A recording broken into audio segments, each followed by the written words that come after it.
Okay, let's jump right in. Horned face from Aguja. I mean, that name alone tells you there's a story, Oh, right? absolutely. It's evocative. And that's what we're digging into today, Agujaceratops. This horned dinosaur from late Cretaceous West Texas. That's right. Around 77 million years ago, based on the Aguja Formation where it was found, we've been looking through the original descriptions, the research papers, and our aim here is really to unpack what we know about it, how it was found, what it looked like, its world, without getting too bogged down in, excessive jargon. Sounds perfect. Mm. So where does the story begin? How did this horned face first come to light? Well, the first hints actually date back quite a way to 1938. Wow, okay. Yeah, in Big Bend National Park, there were these excavations, three different dinosaur bone beds, actually, and they found ceratopsian material mixed in. Now, ceratopsian material. Hmm. For listeners maybe just picturing Triceratops, what really defines that group? What makes something a ceratopsian? Good question. So, ceratopsians are, well, the horned dinosaurs. Key things are a special bone at the tip of the upper jaw, the rostral bone, forming a sort of beak, Okay. and a similar bone, the predentary, on the lower jaw. Plus, most have that bony frill at the back of the skull. And of course, horns, though the arrangement varies a lot. Right. The horns and frills are the famous bits. So these 1938 finds in Big Bend, Hmm. they didn't immediately shout new dinosaur? No, not straight away. It wasn't until 1989 that Thomas Lehman studied a specific partial skull. The catalog number is UTEP P.37.0.086. Okay.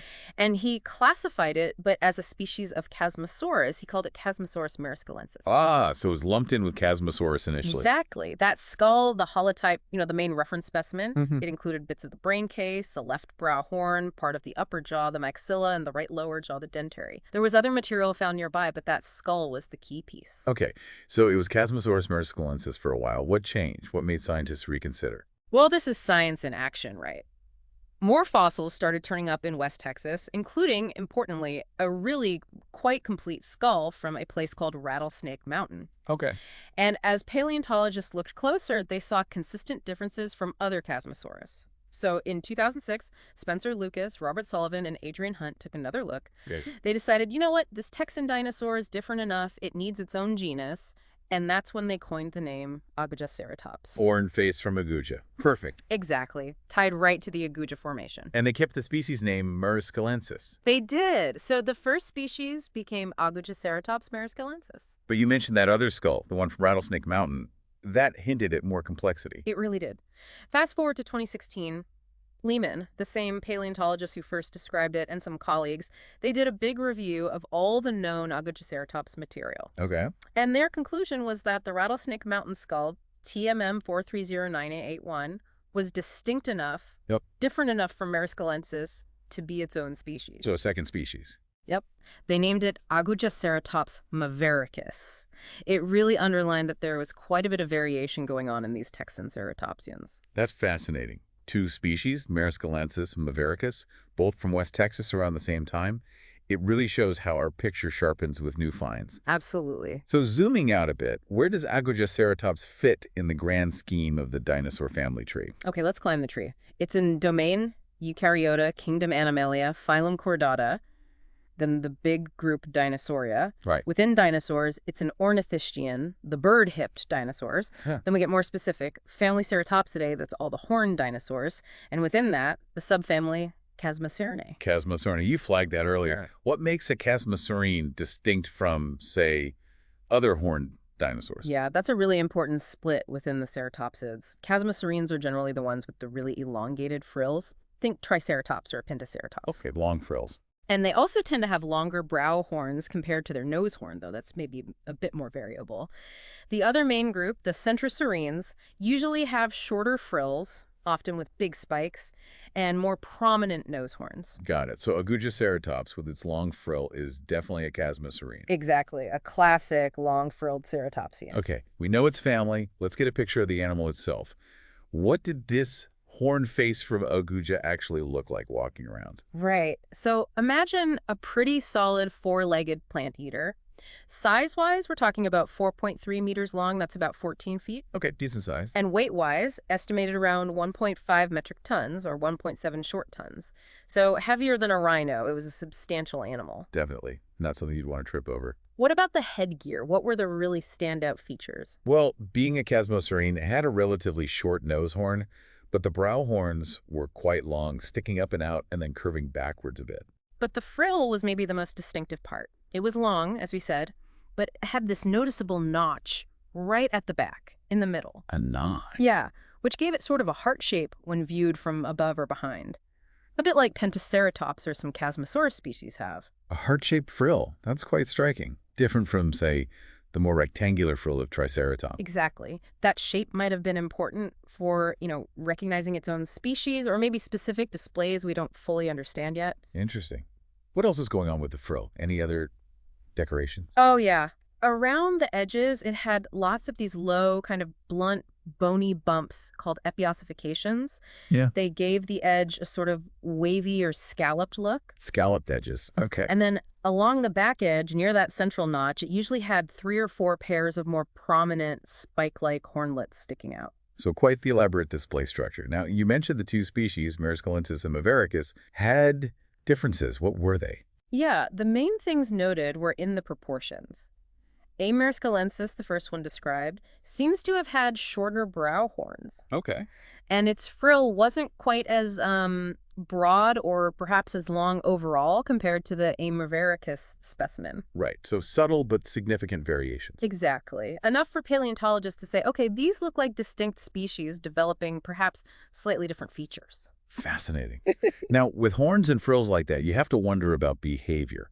What can we guess about how Agujaceratops lived its life? Well, fundamentally, it's a ceratopsid, so a 4-legged herbivore eating plants. Right. But those head structures, the horns and frill, they almost certainly had social functions. Yeah. The general thinking is visual display, maybe attracting mates, maybe warning off rivals. And possibly even physical contests, locking horns, pushing matches to sort out dominance or territory. You can picture it. Head-to-head shove matches. And what about the fact that they found multiple individuals together? Does that tell us if they were herd animals? That's a really interesting question for chasmosaurines. We often find huge bone beds for some centrosaurines, suggesting massive herds. Like Stegosaurus. Right. But large bone beds are much rarer for chasmosaurines like Agujaceratops. Finding several individuals together in one quarry, though, does hint that they weren't purely solitary. Okay. Maybe they formed smaller groups, perhaps temporary ones. It suggests maybe a different social structure, or maybe they utilize resources differently than the big centrosaurine herds. So perhaps smaller groups of these rhino-sized, heart-frilled dinosaurs moving through their environment. What was that environment actually like back then in West Texas? So the Aguja Formation represents sediments laid down on the western edge of the Western Interior Seaway, that huge sea splitting North America. Right, the Cretaceous Ocean. Yeah. And the type of rock, the sedimentology where Agujaceratops fossils are often found, suggests it was likely a pretty swampy coastal plain environment, maybe marshy, low-lying wetlands. A late Cretaceous swamp? This sounds incredibly atmospheric. Who else was living there? Who were its neighbors? It was a diverse place. We know of other dinosaurs like Leptorhynchoscadisi, that's a feathered oviraptorosaur, a bit unusual. Oh, interesting. And a small pachycephalosaur, a bone-headed dinosaur called Texacephaly. Okay. And of course, there were things Agujaceratops probably worried about. Predators. Ah, yes, the predators. Yeah. What was hunting them? Well, tyrannosaurs were around in the late Cretaceous, though we don't have direct evidence of them from exactly the same layers as Agujaceratops in the Aguja Formation specifically. Okay. But what we do have very good evidence for in that environment is the giant crocodilian, Dinosuchus, specifically Dinosuchus riograndensis. Dinosuchus, the terror croc. That's the one. We're talking a crocodilian that could potentially reach sizes comparable to a school bus. Wow. Yeah. Living in those same swampy, riverine environments, that would have been a major threat to almost anything, including Agujaceratops. I'll bet. A bus-sized crocodile lurking in the water. That really paints a picture. So, a swampy world, interesting neighbors, colossal predators. It feels like we have a good handle on Agujaceratops. Is the story pretty much complete, or are there still things to learn? Oh, there's always more to learn in paleontology. It's a field that's constantly moving. new finds, reanalysis of old finds with new techniques. Right. I mean, the fact that Agujaceratops mavericus was only formally named in 2016 shows how recently our understanding can shift and be refined. There are probably still details about its variation, its precise environmental niche, maybe even more species waiting to be discovered. It's a great reminder that science is a process. So let's try and wrap this up. We've followed the journey of Agujaceratops, this horned face from a Gaduja, a Texan original from the Late Cretaceous. Mm. We saw how it went from being considered a type of Chasmosaurus to getting its own genus and eventually revealing two distinct species, Mariscalensis and Mavericus. Thanks to ongoing research and new fossils, yeah. We got a sense of its look, rhino-sized, long, backward curving brow horns, that really distinctive heart-shaped frill with a scalloped edge and spikes. Quite the looker. Definitely. Yeah. And we pictured it living, maybe in small groups, in those swampy coastal environments, alongside feathered dinosaurs, boneheads, and trying very hard to avoid becoming lunch for gigantic crocodiles like Dinosuchus. It paints a pretty vivid scene of life 77 million years ago. A really fascinating piece of the puzzle from Late Cretaceous Texas. It really is. Okay, here's something to chew on until next time. We talked about those differences between Agujaceratops, Mariscalensis, and A. mavericus. What subtle environmental pressures, maybe slightly different food sources or display needs in slightly different habitats, do you think could have driven that divergence? What pushed them down slightly different evolutionary paths in what seems like a relatively short time? That's a great question. Or, putting yourself back there, if you could observe Agujaceratops in its world, what would fascinate you most? Watching them interact with each other, seeing how they navigated that swampy landscape, or maybe observing how they dealt with the ever-present threat of something like Dinosuchus. Something to ponder.